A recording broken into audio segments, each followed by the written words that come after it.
ইংরেজি এবং জার্মান ভাষার মধ্যে অন্যতম ড্রাস্টিক এবং মোস্ট ইম্পর্ট্যান্ট ডিফারেন্স হচ্ছে সেন্টেন্সের ওয়ার্ড অর্ডারের মধ্যে। যেমন ইংরেজিতে কিন্তু আমরা বলতে পারি আই ক্যান স্পিক জার্মান।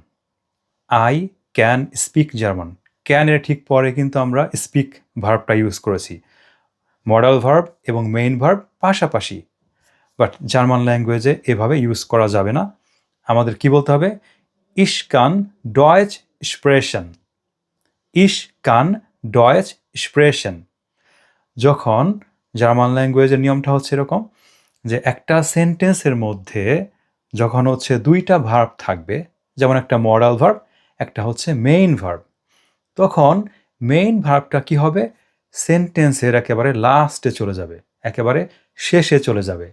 এই জন্য আপনি যদি বলেন Ich kann Deutsch sprechen তাহলে ঠিক হবে। বাট আবার যদি আপনি বলেন Ich kann sprechen Deutsch তাহলে কিন্তু সেটা টোটালি ভুল হবে। কারণ হচ্ছে এটাই হলো জার্মান ল্যাঙ্গুয়েজের ওয়ার্ড অর্ডার বা সেন্টেন্স বিল্ড করার একটা রুল।